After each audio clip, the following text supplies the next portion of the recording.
What is going on, YouTube? In today's video I want to talk about 5 things you need to look out for on your Tahoe as it approaches 200,000 miles. So this is my 2004 Chevy Tahoe. There is some things you need to be careful of, look out for, and prepare for as it approaches 200,000 miles, and that way you can handle problems before they get too serious, or just be prepared for the serious issues. So first one I'm gonna talk about is the most major issue, and that is the 4L60. 200,000 miles, give or take, these things start to fail. It's the transmission, for people that don't know what the 4L60 is, but these things start to fail either before or after 200,000 miles, depending on how they were taken care of. That's kind of something to be careful of. If you tow a lot, then your 4L60 is probably going to be on its way out around 200. Sometimes they do make it past, but it just depends. But I always talk about the 4L60 in all of my videos because it's just not a very strong transmission, and the problem with them is that they heat up pretty quickly and pretty easily, and that is what ultimately kills not only the 4L60 but pretty much any transmission, is heat. So one way around that, transmission is still good, is to get a transmission cooler, which you guys can probably see inside of there. And what that's going to do is that's going to help keep those temps down. And the reason I'm showing you that one is because it is upgraded. You do have one stock, but it's just not big enough, especially if you live in warmer climates. You just want to upgrade it. So that one is a True Cool 40K. It's about 3 times the size of the one that came on the truck, and I haven't had any issues since I put it on there. So I'll leave a link somewhere on the screen to that video of me installing that and where to get it from. But that's going to do it for the first one. Let's go ahead and talk about the second issue, which is going to be a whole general thing you need to be prepared for, is the suspension on these Tahoes. Silverados, this can go for any Chevy 1500, 2500, but mainly for the Tahoes as we're talking about. And to be specific, on your front end of those trucks, they're not the strongest, so ball joints, tie rods, control arms, upper and lower, if they haven't been replaced, it's probably going to be time to replace them. For my 4x4 guys, you're going to want to look at your transfer case. If you want lucky enough for it to make the 200, you might want to look at replacing that. And it's just a lot of suspension pieces you want to take a look at, like with any vehicle, but especially on these Tahoes. They're not built as strong as suspensions on other vehicles. Easily, you know, they're easy to replace, easy to work on, and they're easily upgradable, but they're not the strongest from the factory. And for the rear, one thing I will tell you that it's kind of like a Tahoe owner thing. I don't know if you guys can notice it, but the left side of my truck sits lower than the right. And that is simply because on your driver's side, that's where the gas tank sits. It sits right over the driver's side rear spring, and over time it wears it down more than the passenger side, which is why it sags on one side. And it probably is not showing up on camera that well, but it's pretty noticeable. And if I have some weight on the back, like if I'm towing or if I put anything in the trunk, it just multiplies. It is extremely noticeable, and it is kind of an issue. You know, it can cause one side of the tires to wear more if you tow heavy a lot. So something to address. All you need to do is replace the rear springs. If you have coil springs in the back and it's doing this, you just replace the springs. Moog makes a set for like between $70 and $80. That fixes everything. It'll make it ride back normal. Probably go ahead and replace your struts too while you're back there, you know, do all the other stuff. But that's mainly it for the rear. But the suspension as a whole is something you should strongly consider taking a look at. For number 3, we're going to talk about something that's under the hood, and it's going to be down there. It's going to be your harmonic balancer, which you probably can't see, so I don't even know why I'm pointing at it. But at 200,000 miles, I mean, that is something you're going to want to take a look at. And the reason I say that, I'm having issues with mine. It's just a known thing to fail on a lot of vehicles by this time.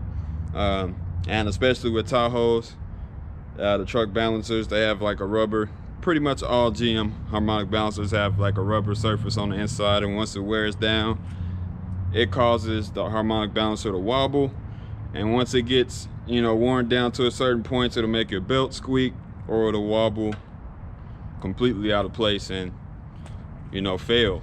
So that's something you want to take a look at. And to know if yours is failing, just start the truck and look to see if the harmonic balancer is wobbling. And if you don't know which pulley it is, it's literally the largest pulley all the way down at the bottom. I don't know if you can see it, but it's under your water pump, directly under your water pump, the largest pulley you have.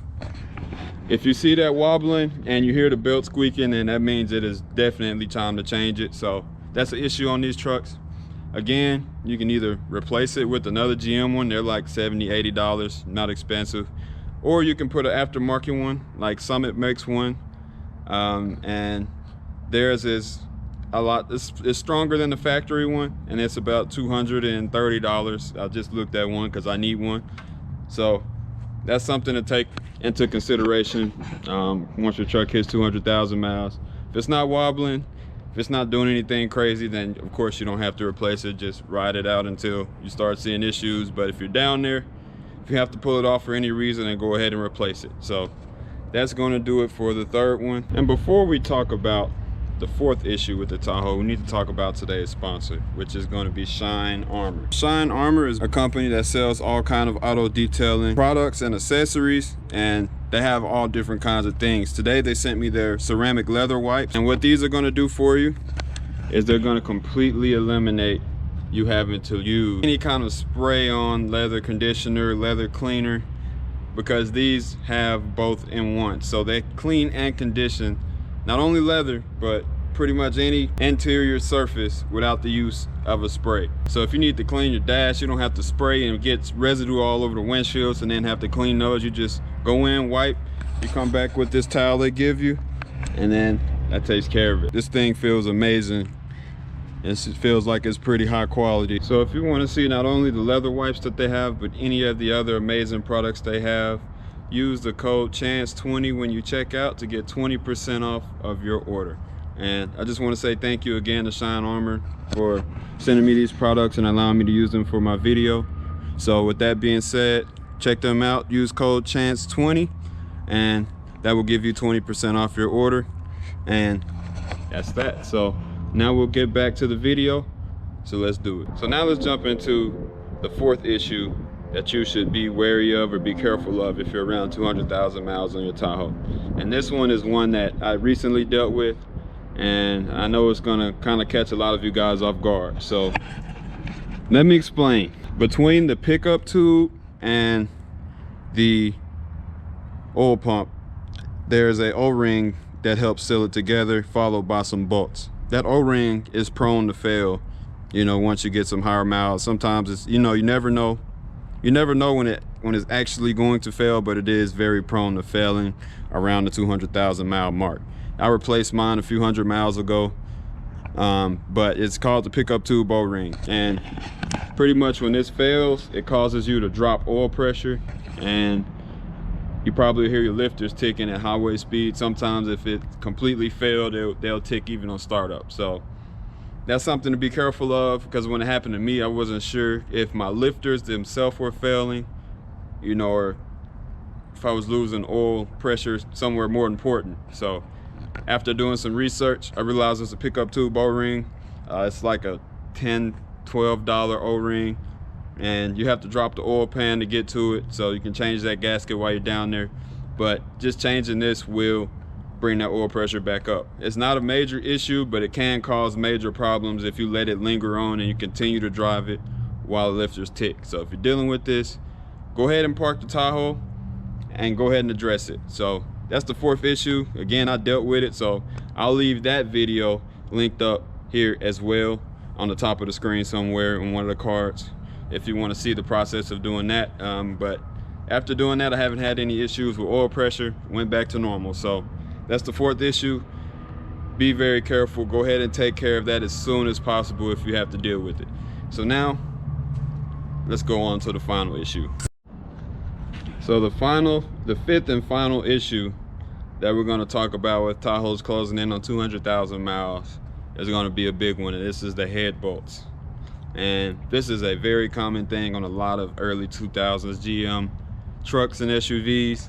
And pretty much what happens is your header bolts prone to breaking off into the head themselves. That's an issue, and the only way to really fix them is to probably weld a nut on to the broken off bolt and get them out that way, or just to go ahead and replace your bolts. You know, I'm in that category where I probably just need to go ahead and replace my bolts because none are broken, but it is a pretty common issue, and that is a problem because if the nut breaks, then you're going to lose that seal between your header or your manifold and the head itself, which is going to make the truck run very bad, throw all kinds of codes, and yeah, it's just not something that's fun to deal with. So if you have all your head bolts in there, it's probably wise to consider switching them out for just some ARP head bolts, just any head bolt that is coated that will not break. And you can do your research on those. There's plenty of them out there,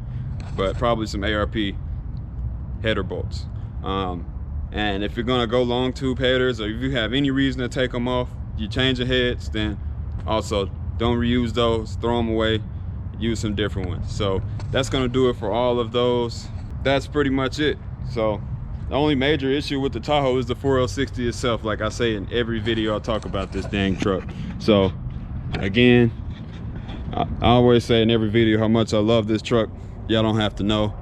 Or truck slash SUV, whatever you call it. I call it a truck because it's pretty much a truck on an SUV, or it's a SUV on the truck frame and everything else. So that's how I feel about the Tahoe. Or that's the 5 things that's wrong with it. But other than that, I had a few minor issues to address with it. I got to change some wire on my radio that's causing all of my speakers to not come on. I got to change my rear springs, as well as some other stuff in the back that I already have, my harmonic balancer, and then lastly I have to bleed my master cylinder, because I didn't explain this earlier because I was trying to get through the video, but I did lose my brakes on the freeway.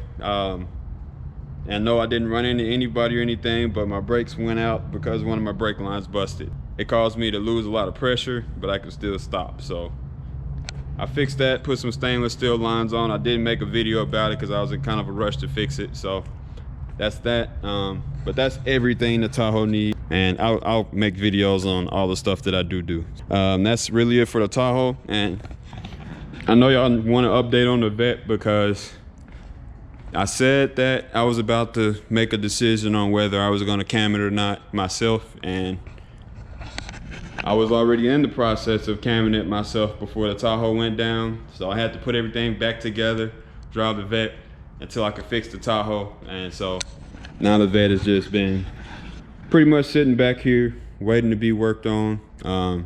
I did buy some quick jacks too. I don't know if I showed y'all in another video. Got some quick jacks to work on the Vet just to make it easier. I still have to lift the front end up so it can fit under there, but other than that, it's not too bad. So that's the update on everything. I plan on getting to the Vet eventually, but I need the Tahoe to be reliable first, and I need to address those issues before they address me. So that's everything. I hope this wasn't too long of a video. I hope it was helpful for y'all, and I hope I gave enough updates on everything that's going on. So that's gonna do it for this one. I hope y'all enjoyed it. I plan on getting this done sometime soon, or working on the Vet sometime soon, is because, as you can see, my inspection is gone. So that's gonna do it for that. We'll get to work, but as always, y'all take it easy. I will catch y'all on the next video.